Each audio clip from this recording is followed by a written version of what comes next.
Hey there, guys. So, a little bit earlier, you might have seen that I pulled for Celeste because I wanted to do a fun video in Clash of Wills. And now we're going to do that fun video in Clash of Wills. We're going to go for a rank 1, so let's turn on all the modifiers. And we're going to be using Olivera to tank this Clash of Wills.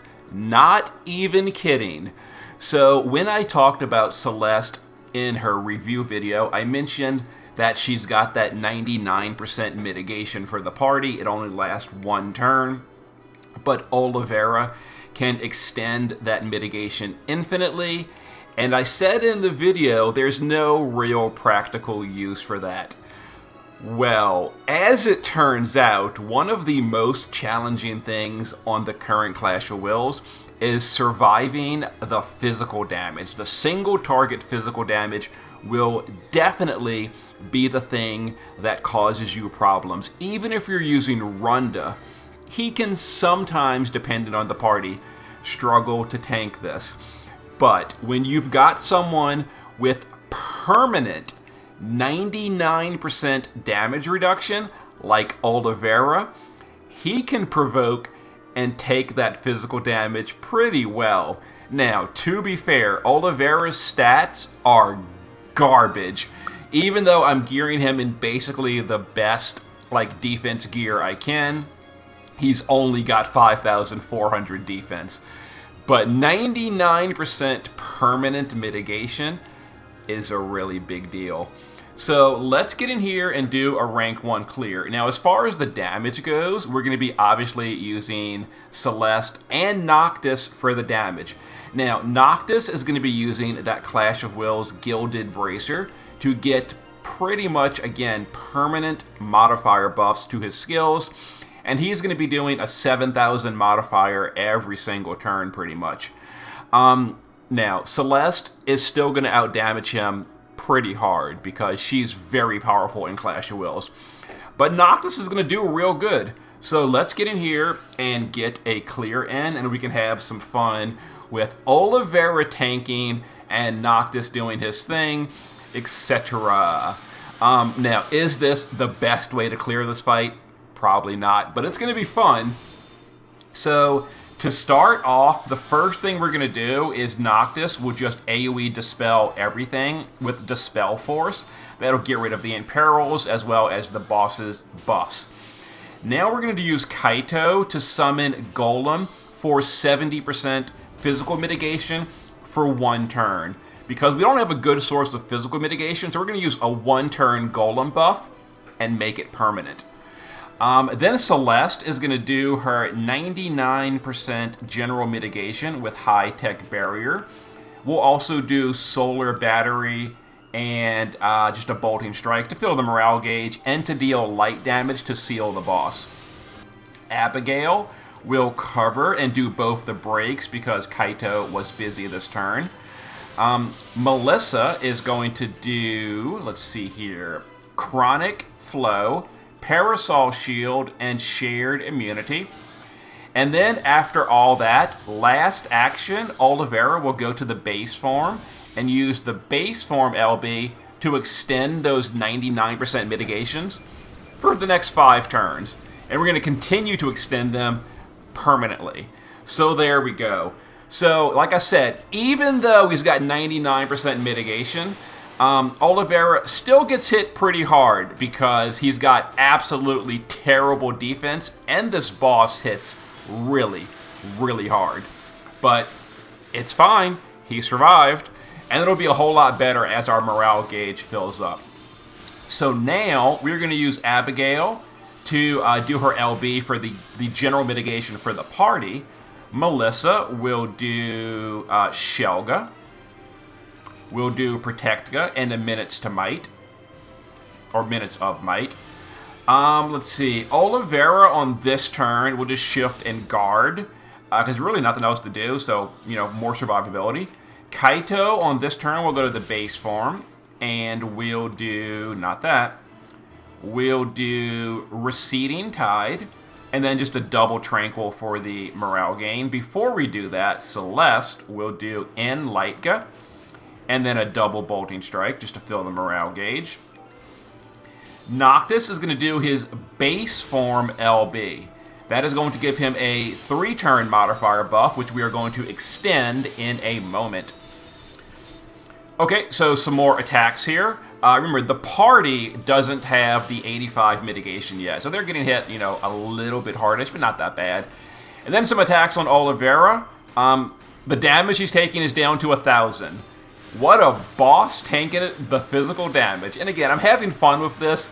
I'm sure you can, and obviously I've shown you in previous videos, you can definitely tank that with like Abigail or someone else, but I'm having fun tanking it with Olivera because I can, so we're going to. So for this turn, we're going to go ahead and SLB Abigail. That'll give us good mitigation for pretty much the rest of the fight. We're going to shift, and also notice, by the way, we are not using any kind of boss imbues. We don't need to when Olivera is tanking. Kaito is going to do, in the shift form, Crashing Waves for the auto dispel. Then we're going to do his field, and we're going to do Deep Submersion for the breaks. Celeste, on this turn, will do Dazzling, which is her field. We're going to do Coordinated Teamwork, which is her buff for the party. And then just Solar Battery to give a Amplify for herself. True King Noctis is now going to quintuple cast, and this is where the fun happens. So every single one of these modifier buffs of his, they're all 1 turn, and they all stack with each other. They're supposed to only have a maximum of 4 of them, and then using point blank. But with this bracer, we've got the LB modifier buff, which is a 3-turn buff. Then we're going to go ahead and stack up a bunch of these 1-turn buffs, and then extend them, and then on the burst turns, we're going to use additional modifier buffs. So we're going to go ahead and use his Morale of the Warrior cooldown. We're going to then use some of these Amplify buffs. So Chill of the Warrior, Levin of the Clever, Inferno of the Fierce, and then we're going to go ahead and just use Vigor of the Just. And we're going to use all of these. There we go. And now, Olivera will use the Gilded Bracer on Noctis. And I'll show you right here. So Noctis, all of these modifier buffs right here, 1-turn modifier buffs, are now going to be, I think should be 6 turns. There they go. Now they're all 6-turn buffs. So until turn 9, he's got all those modifiers. And again, on the burst turns, we're going to be doing 4 more modifiers on top of that. Those are going to remain on 1 turn, but we're going to just do them every single turn as we burst. And Melissa can just fill the morale gauge with some killers. Doesn't really matter what. Human, Dragon, and Beast Killer, just to fill the morale gauge. Okay, so some more damage on the party. No big deal. We've got Olivera tanking it like a boss.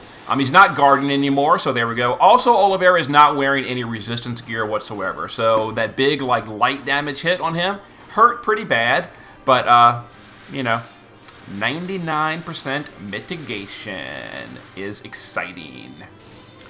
Okay, so let's get ready for bursting next turn. So this is turn 4. So what we're going to do with Melissa, we're going to go ahead and do the killers. So Human Killer on Noctis, Beast Killer on Noctis, and we'll do a shared immunity to refresh it. We're going to use Abigail to do cover. We're going to do Protectica, so the physical mitigation is there for the party. We don't need it on Olivera, but there you go. And then contingency plan to start barrier in the party. So Kaito on this turn will do Downpour. We'll do Deadly and Natural. Celeste is going to go ahead and do High-Tech Blaster for the amp. Bright Future, which is... what is Bright Future? High-Tech Blaster, Surpassing Limits, and Bright Future. What is that? What is Intelligent Combat? Oh, that's the killer. What is Bright Future? Oh, here it is. Yeah, I don't really know the unit that... Oh, this is the ramping amplify. That's right. So we're going to have a ramping amplify, or actually it's not even ramping anymore, a 3-turn 100 amplify, so we can burst 3 turns in a row from here. Noctis on this turn will just triple cast. We're going to do his 150 amplify, so it's ready for next turn. We're going to do Ruler's Might for the weapon and perils, and then just mirage the party with Allure of the Rogue. And then Olivera will use his base form LB to re-extend all of those buffs. Before we do, let's use the defense and spirit buff, and let's use the resist buff, so that Olivera can just have those as well, permanent duration, because why not? So that extended the 400% defense and spirit buff for Olivera as well. So there we go. Okay, so we're going to go ahead and burst next turn. A little bit of damage. As you can see here, Olivera should be taking even less, 2,000 damage a hit. Awesome. It's just fun to do this. After doing the budget one where like Runda, with Runda's SLB, was still taking like 7,000 damage a hit or something. Like, now we've got Olivera taking 2,000 damage a hit. It's fun. I like having fun with the goofy stuff in this game. So, okay, it is time to deal our damage and kill stuff. Before we do, Melissa is going to do killers. We'll do Beast Killer on Celeste, Human Killer on Celeste, and then doesn't really matter. We'll just like shell go. It literally doesn't matter what you do from there. Okay. Burst turn. So Noctis is now going to quintuple. We're going to do Light of the Mystic, Allure of the Rogue. Let me look at my turn chart. 2 of the killers, doesn't matter which ones. And then Point Blank Warp Strike. And that is going to stack all those modifiers plus more and deal some damage. And I'm making it a big deal about Noctis dealing a lot of modifier damage. He is going to be dealing a ton of damage for a Neo Visions, but he is still going to be very much outdamaged by the Neo Plus Celeste. So when you see the damage breakdown at the end, it's gonna be like, oh, Noctis did like half of Celeste or less. That's because Neo Pluses are on a whole nother level, especially Celeste in Clash of Wills. Anyway, we're gonna shift Celeste and do her shifted LB. We're going to have Kaito do the shifted LB. Olivera will shift here, jump in the chain with some more Extreme Nova. So Claw of the Dragon. To get that 100 count chain score, we'll go ahead and do just a triple absolute with Abigail, just to jump in the chain. We'll do an attack and magic buff. And I'm not 100% sure on the timing for Noctis. I'm going to do the best I can, and I'm going to cross my fingers that I get the timing right, because it is one of those ×5 Regina style casts. I think on the 3rd cast, we're going to send the rest. So 1, 2, let's send the rest, and hopefully we properly capped Noctis. And I'm pretty sure we did. And there we go. So that should have been the damage cap, 8.3. There it is. Okay, so there's the boss's, what's it called? The threshold stuff. So now we're going to use Kaito to shifted.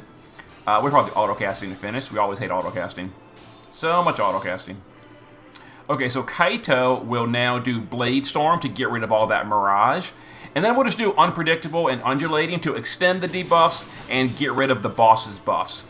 We're going to use Melissa right here to Seconds of Support on Celeste to refill the LB gauge and give her a big buff.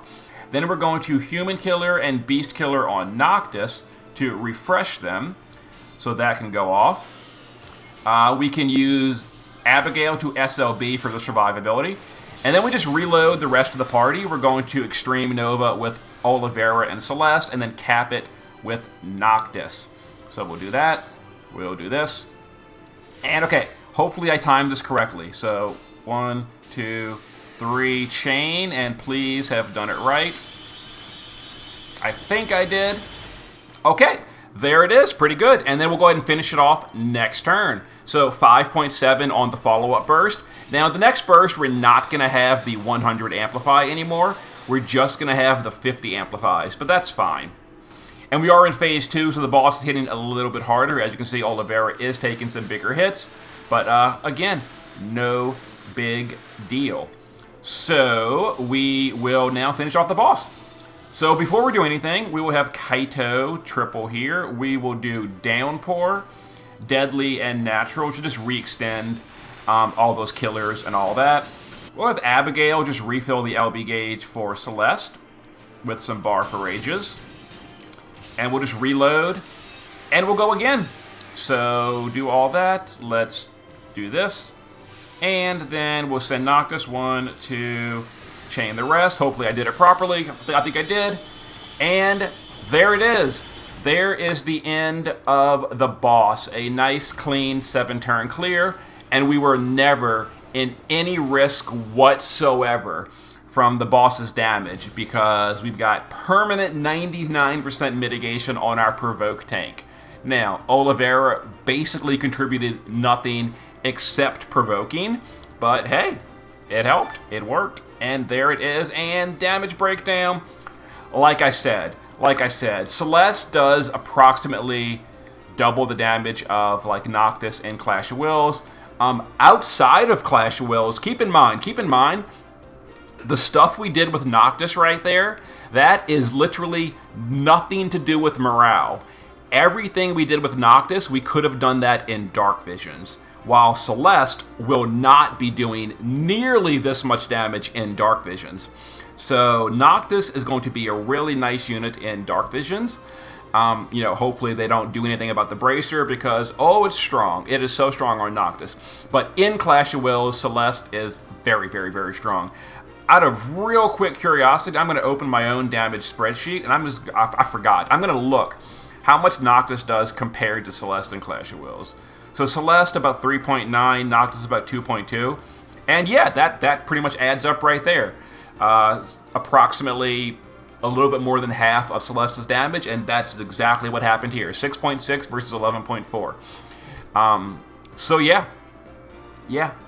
Awesome.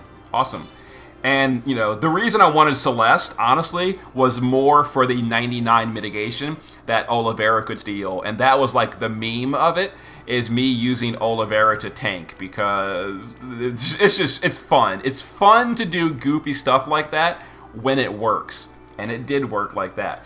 Now, could you have taken, I don't know, anyone else to tank? Probably. You could have added Lilith, she could have added damage, you could have done Runda, he would have been fine. You could have made Abigail just provoke and tank everything, which she can do. I did that in my first 2 clears. She dies every now and then, but it's fine.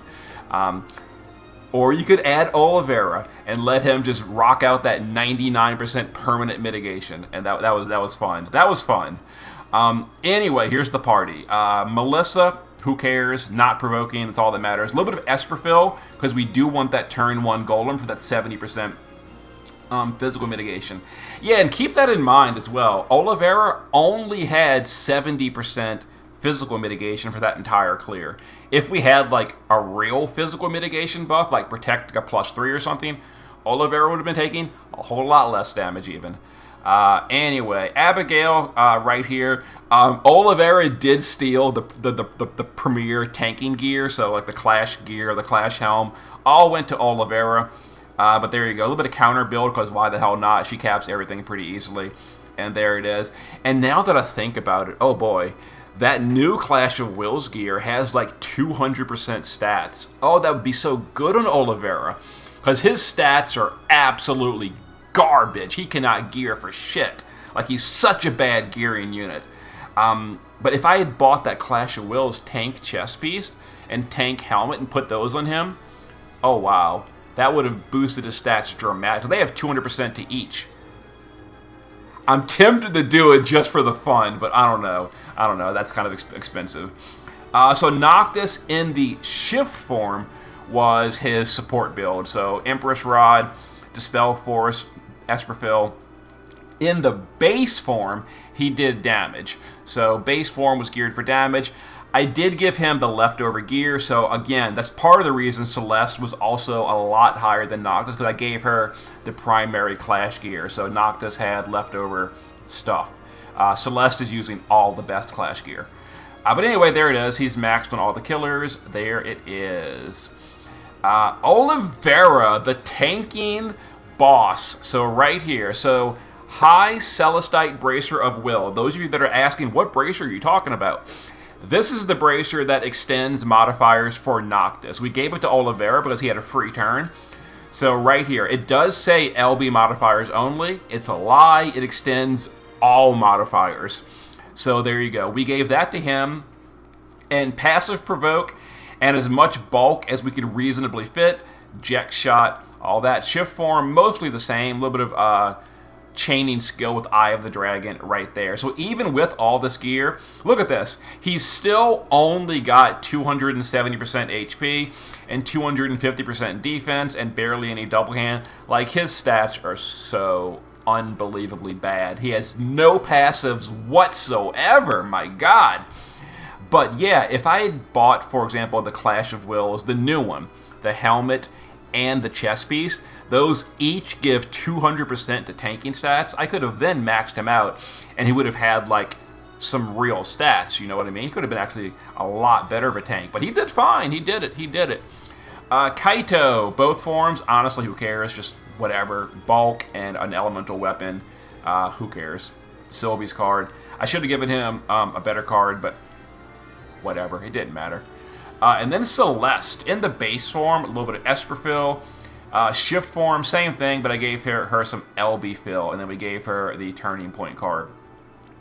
And this is frustrating to me. Literally no EX ability whatsoever, because Global skipped every single free ability. The only one we even have on Global, not counting the, Whale Mode EX3 abilities, is Source of Hope, which she can't even use. It's crystal units only. Like, we should have had like 4 or 5 free abilities at this point. They are smaller percentages, but still, they were free, and Global skipped all of them. And it's really irritating, because that guy literally can't even equip anything in that slot, because it's just, they skipped all the abilities on Global.